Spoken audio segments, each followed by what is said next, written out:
Hello, in this video we're going to be talking a little bit about how the ancient Egyptians did multiplication. So let me first remind you that in playlist 1 we have a video on how the Egyptians represented natural numbers in hieroglyphics, and we talked a little bit about how they might have added or subtracted using these hieroglyphic numerals last week. So let's take a look at how they did multiplication. Now, I really probably should do this with actual Egyptian numerals, but in order to show how they did this and how the algorithm worked, it's going to be probably easier for you to understand it if we just use modern numerals. So that's what I'm going to do here. So we have records of mathematical computations showing how ancient Egyptians performed multiplication. They used an interesting algorithm that involves successive doubling. So here is an example of this worked out, finding the product of 18 and 33. So first what we do is make two columns. We always start with 1 in the first column on the left, and then the second factor, in this case like the 33, in the second column. Double both numbers in each row to get the next row. So double 1 to get 2, double 33 to get 6, D6. Of course, these would have been in Egyptian numerals. We don't know exactly how they did the doubling, but of course they just add the number to itself. Certainly they could do that, and they were proficient enough to be able to do that pretty well. Do this again. Double the 2 to what we would call 4. 66 is 100, doubled is 132. Multiply the 4 by 2 to get 8. Multiply 132 by 2 to get 264. Multiply the 8 by 2 to get 16. Multiply the 264 by 2 to get 528. And you could keep going like this. Of course, it's producing powers of 2 in this column. And they did that until the next one would go over that second factor, uh, go over the first factor, excuse me. So if we double this again to 32, it would be over 18. So we stop there. Now what they did next is they looked through this first column, and they marked which ones of these would add up to the 18. You're always going to need this first one, the biggest one, or the last one, I guess I should say, the biggest one, and then perhaps some of the others. Okay, this case you could do it with just two rows. The 16 plus the 2 is the 18. Then what they did is just take the corresponding numbers in the second column and add them together. 66 plus 528 is 594, and sure enough, that is the same as 18 times 33. You could certainly check that by using a different algorithm that you know how to multiply, or perhaps just plugging it in on a calculator. Okay, so here's my question for you. Okay, why does this work? Does this always work? And if so, why? Can you explain it? Okay, we'll come back to that why in just a minute. Before we do the why, let's just practice the algorithm once. Okay, so here's one for you to try. Let's continue to just use our modern numerals instead of really going back to Egyptian numerals, which we probably should or could do. But let's check this out. See if you can use that same algorithm from the previous slide to go ahead and make this product yourself. So try to do this without reading ahead if you have my slides, or going ahead in this video. So try it yourself. Press pause now. Okay, now at this point, hopefully you've tried this yourself. Let's see how you did. Here's the solution. So we take the second factor right here, 41. Always start with 1. Then double both numbers to get the second row. So doubling the doubles on the left side are 1, 2, doubling is 4, double again is 8, double again is 16. You could probably assure that if they did this a lot as their algorithm, they would have this side of the column memorized pretty well. If you double again, you get to 32, which is more than 23. Now we just double the numbers in the right-hand column. 41 times 2 is 82, times 2 more is 164, Multiply that by 2 more is 328. And multiply by 2 more is 656. So we're just doubling each time. Now, we want the numbers in the left-hand column that add up to 23. Certainly going to use the 16. After you get rid of 16, see 23 minus 16 leaves 7, and you can get that by adding 4, 2, and 1. So 16 plus 4 is 20, plus 2 more is 22, plus 1 more is 23. Okay, and so then you go over and take the corresponding row, items in the second column from those marked rows, and there are 41, 82, 164, and 656. If we add those, that's 943. All right, so why does this algorithm work? Hopefully by now you've seen it a couple of times. Maybe you've tried it yourself. You could do it. If you want to practice a little more on your own before going on, you can do that. But let's see, why does this work? So see if you can figure this out on your own. Think about this a bit and then stop the video, come back when you think you may have some idea. So press pause now. All right, well, if n is the row number, this leaves 2 to the n minus 1 here. So the first row is 2 to the 0, second row is 2 to the first, 2 to the third row is 2 to the second, and so forth. So these are just powers of 2. And the second column is just the first column times one of the factors. Okay, whichever factor we're going to put in there. In this case, 17. Okay. Okay, so 1 times 17, 2 times 17, 4 times 17, 8 times 17, 16 times 17. We're just doubling each time. So we see it's just this first one times that. So if these numbers in the first column add up to the other factor, in this case 27, so 16 and 8 is 24, 2 more is 26, plus 1 more is 27, right?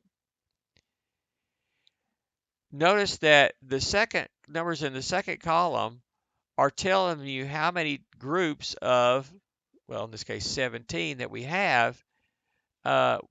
It's telling you how many that is when you have the first column number of groups. So that 17 says we have one group of 17.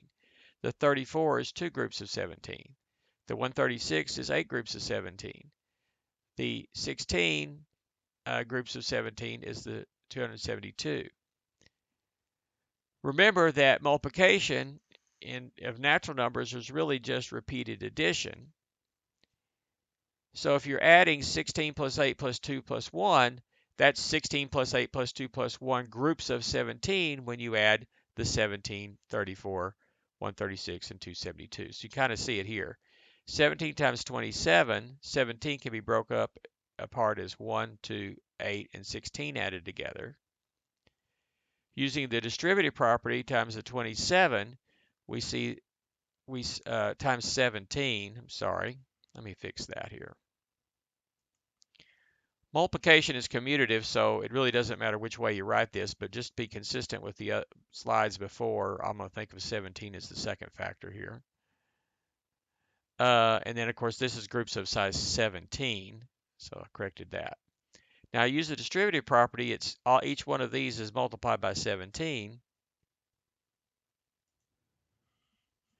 And, of course, those four numbers are exactly these four numbers that we add over here, the 17, 34, 136, and 272 for the product of 459.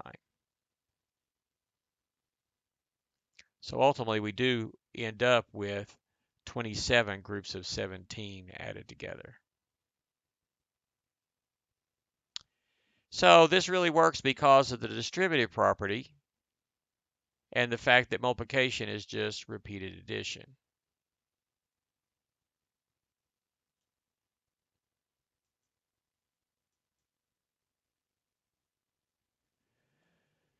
Do we have sources that show how the Egyptians explained this algorithm or indicated how they knew it worked? Well, no, is the short answer.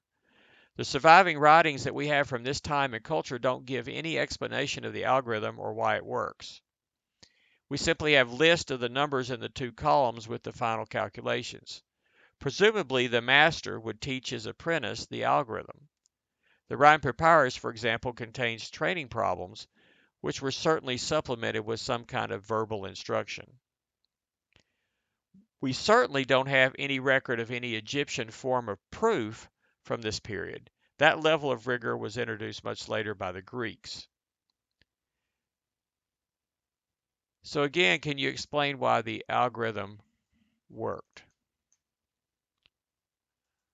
Okay. So basically the idea is multiplication of natural numbers is ultimately just repeated addition. The numbers in the left column tell how many copies of the second factor have been added together through this doubling process to get the corresponding numbers in the second column.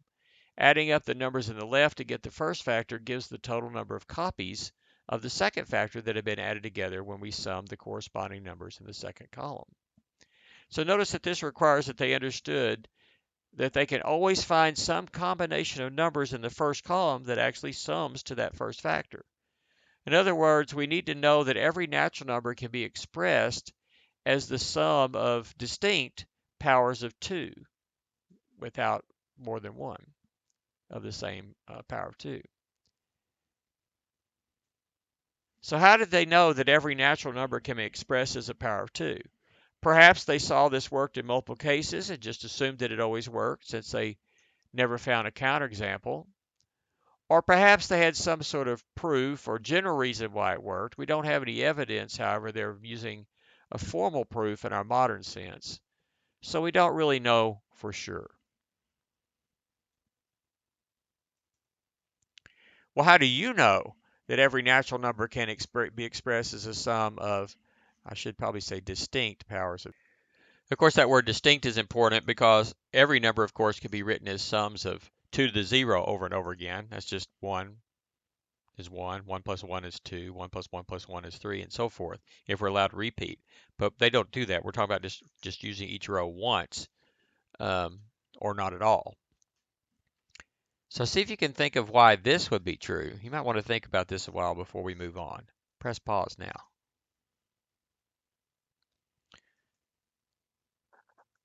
Well, we might think of it this way. One way to see this is equivalent to expressing any natural number in base 2 numerals, that is binary. So earlier we saw that 23 was 1 plus 2 plus 4 plus 16, for example. The largest power of 2 less than or equal to 23 is 2 to the 4th, which is 16. In other words, 2 to the 5th would be 32, which is bigger, too big. So in binary, we're going to need 5 digits, right? We'll need digits up to 2 to the 4th place, 16th place, to represent the number 23, that is 2 10s and 3 1s in base 10. So there's going to be one group of 16 and no groups bigger than that. So this makes a 1 in the first 16's place. And this leaves how many left? Well, if you take 23 and subtract the 16 that we've got in our first group, this leaves 7. Now that's not enough for the next grouping of 8. So there's 0 in the 8's place, and notice 8 does not show up in this sum. However, it's enough for a group of 4, leaving a 1 in the 4's place. The remainder then is 7 minus 4 is 3. Okay, so 3, of course, then is one group of 2 and one group of 1. So we're going to end up adding 1, 2, 4, and 16 to get that, left out the 8. And so this is how this number could be rewritten from base 10. The first 2 rows here in base 10, and the last row is in binary or base 2. So 1 is 1 group of 1, or 1 times 2 to the 0. 2 is one group of 2 to the first. 4 is one group of 2 squared. 0 groups of 2 cubed, 0 groups of 8, and one group of 16, which is 2 to the 4th. So this is a 1, 0, 1, 1, 1 in base 2 or binary. So this type of grouping can be done to express any natural number in any natural number base. However, it's important in this case that the base is 2, because in base 2 you only have two options. Either the group is there or the group is not there. You never need two of the groups. Okay? And so that gives us our result that we need. One could also do a more formal proof using induction. So here's a proof using mathematical induction. Every natural number can be written as a sum of distinct powers of 2. That's our proposition we want to prove. We're going to prove it by induction. We start by letting n be any natural number. So in induction, you have a basis step and an induction step. The basis step is pretty easily verified for small values of n. 1 equals 2 to the 0, 2 equals 2 to the first, 3 equals 1 plus 2, which is 2 to the 0 plus 2 to the first. So for the induction step, let n be a natural number, like let's say greater than 2. Assume that the proposition is true for all natural numbers less than n divided by 2. Now let's let k be the largest power so that 2 to the k is less than or equal to n. Now if n actually equals 2 to the k, then the result is obviously true. Otherwise, let j be n minus that 2 to the k so that we have some remainder when you take away the group of size 2 to the k. Notice that j will be a natural number. Furthermore, notice that j is less than n over 2, because if it wasn't, 2 to the k plus 1 would be less than n, and that's a contradiction. By the induction hypothesis, j can be written as the sum of two distinct powers of 2, and thus n is this expansion plus the 2 to the k, and the proposition is true for this n. By the principle of strong mathematical induction, the proposition is true for every natural number n.